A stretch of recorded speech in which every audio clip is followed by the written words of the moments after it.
Good afternoon, junior traders. This is Brian Shannon from Alpha Trends Blogspot. Today is Wednesday, August 30th, 2006. And of course, I'm referring to the constant references to the junior traders manning the trade desk this week.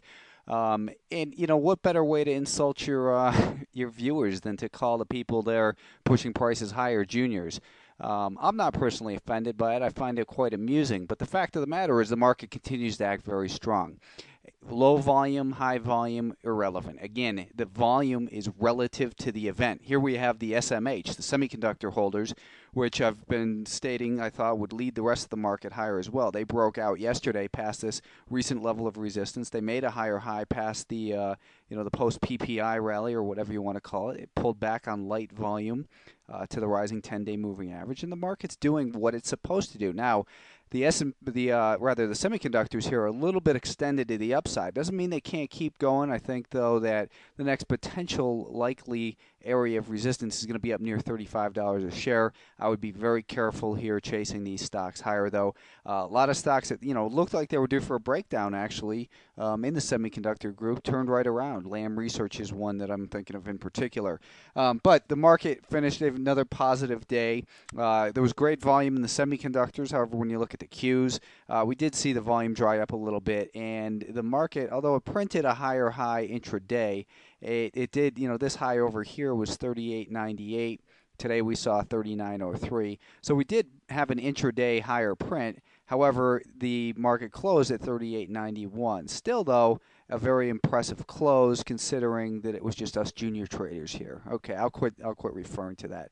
This really is the area, this 39.15 area. That's the level that this market has to get above in order to make it to the next potential level of resistance, which is the highs from late May and near that 200-day moving average as well. What we were looking for today was a slight pullback. I thought, we were looking for a pullback maybe towards 38.55 to 38.60.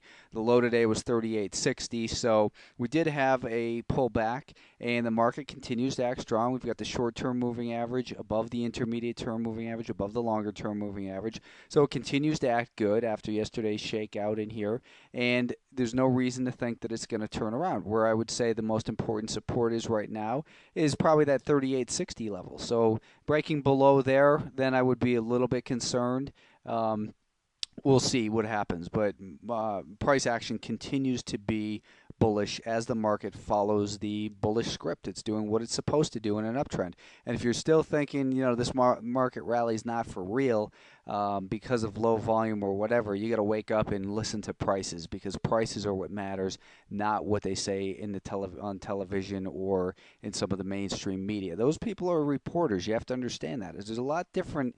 There's a big difference between reporting what happens in the market and actually experience it and having your money involved. And the key is a detachment from your money in the market, but to still observe with an objective eye what's happening here. And objectively speaking, this market continues to make higher highs and higher lows. The S&P 500, SPY on the screen right now, found the support at this prior resistance, acting very bullish, and that's where we had the 10-day moving average met as well.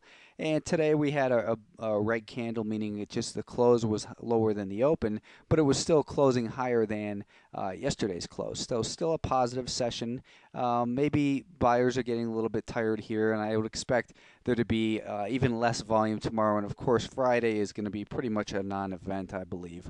But we'll see. IWM. This is this has been the least bullish market there is. Maybe that's not the right way to state it, but it's definitely been the underperformer compared to the S&P 500 and the NASDAQ 100, and this is the IWM, the Russell 2000. We finally got a break yesterday past that downtrend line that we've been eyeballing. We correctly observed that this area would be resistance, and then we were looking for support down near that 69 level where the cluster of moving averages was. Now the short-term, intermediate, and longer-term moving averages are all heading higher. We've got this prior level of resistance that I think we're probably going to see tomorrow and Friday a pullback down towards that 71 and hopefully close above that. That, in my mind, would be a very bullish event. If we just see a little bit of rest in here, that the market pauses and holds above this level. We've made the higher high here finally in this market. We had the higher lows. We've got the higher high. Now we've got an uptrend. We've taken out this prior level of resistance right here. So the IWM continues to act bullish. And here on the 10-minute time frame, we can see that break past there, and it's been a very impressive rally. A pullback down towards 71 is what I'd like to see, maybe tomorrow and Friday. But again, the market rarely does what most people want or expect it to do. Most people definitely weren't expecting the market to rally this week, which is what I pointed out earlier in the week. And fortunately, just by listening to price, we were able to participate in a lot of good moves. Let's take a look at some of those. China, CHINA, we got involved right here at $5.28. I said today to lower your stop, or raise your stop rather, to 558. That was the low for today, so about a 30-cent gain, which on a $5 stock obviously is a very nice percentage move. So hopefully you got a good gain in there. OSIP, we were long this stock at $35.90 a couple days ago back in here, and where we had our stop was 37.45, so we can see in here that 37.45 level was hit early on today. So in at 35.90 and out at 37.45. Nice trade in there. Hopefully some of you guys were involved in that. Email me. Let me know. Post in the comments. Let's see. Let's hear how you guys are doing with these. Foundry, another good idea here. We were in yesterday at $11.30. Right around in this level right here, and I'd suggested raising your stop in Foundry to $11.62. Today's low was right around $11.67. You want to raise your stop at this point. I'd say just under $12 a share for FDRY. Hopefully you guys are in this one as well, because real nice trade here. And I don't remember what I said my price objective was. Probably I think about 12.5. Maybe you want to take half your position off at that objective, but then let the market decide where to get out of the rest. As long as it keeps making higher highs and higher lows, there's no reason to get out of the stock. China Med Technologies, symbol CMED. We were in at $22.30 as a short. Yesterday I suggested you raise your stop, lower your stop rather, or you short this. So raise your stop to 22.38. Got stopped out today with a loss of about 8 cents. Real small loss, and that's what professional traders do. Small losses and nice big winners like China, OSIP, and Foundry. Now this stock still does look like it's vulnerable though. So if you chose to put your stop somewhere else, continue to hold it, I'd say, and just manage the risk and keep an objective look at where those stops should go. Dollar Tree, symbol DLTR. We were in this one at $28.65, right over in here, and I suggested that you raise your stop to $28.48. So we would have been stopped out today with a loss of about 17 cents. Again, small losses. You can make big money. You can make decent, average, small profits. You can break even. You can lose small amounts, and you can lose large amounts. Those are your 5 possible outcomes in a trade. The only one that's not acceptable is large losses. Small losses will occur, and that's just part of trading. Don't expect to be perfect. We got involved with IDTI yesterday at $17.10.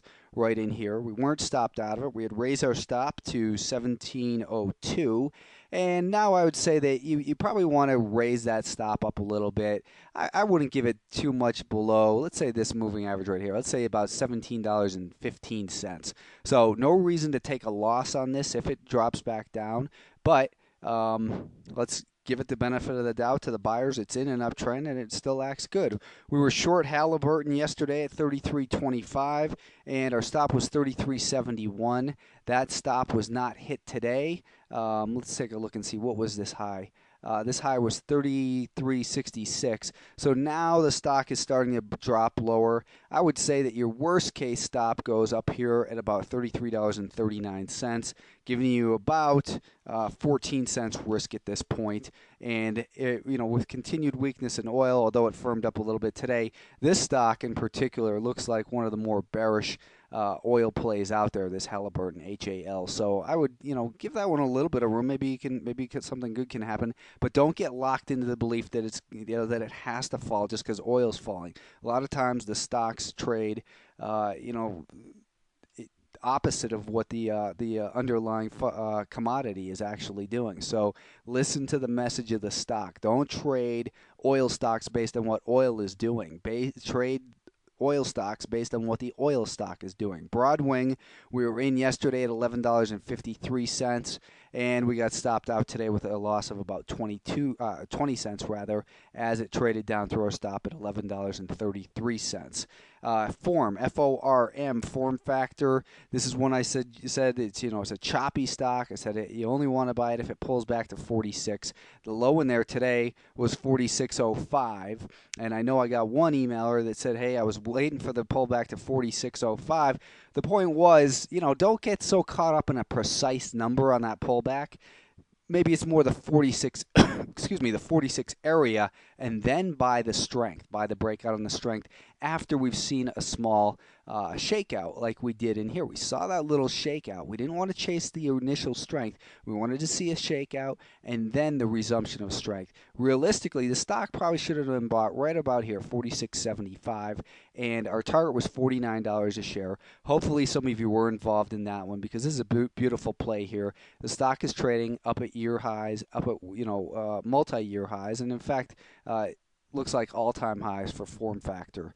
So this stock acts real strong. If you're still in this one, I would say take partial profits. I mean, especially in this stock. And like I said, you typically want to take partial profits at R2.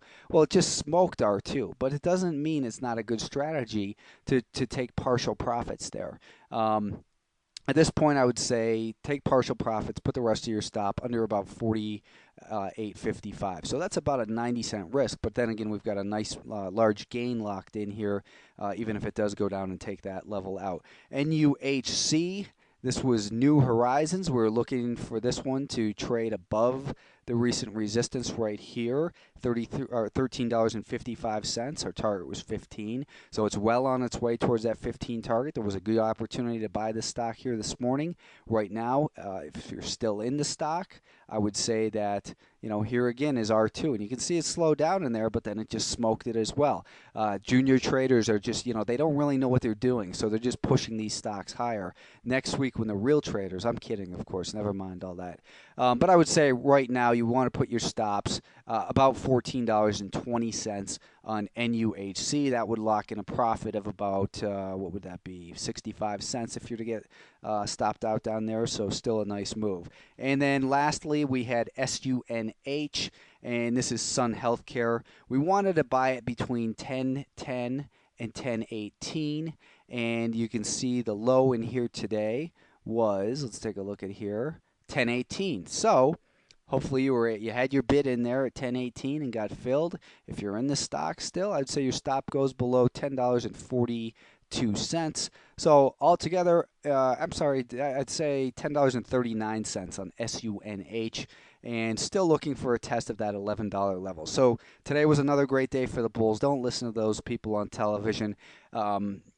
Listen to the message of the market, regardless of what the market trend is, and here it is clearly higher. I'm always of the belief that it's a stock picker's environment. If you're good at picking stocks and you're good at managing risk, you're typically going to find a good opportunity that other people, while other people are whining about how low the volume is or where there's no opportunity and just repeating what they hear elsewhere. It's your job to look at the market, find the opportunities that other people who don't do the work are overlooking, and find those and exploit them. My name again is Brian Shannon. Thanks for your time, and I'll be back this evening with another video.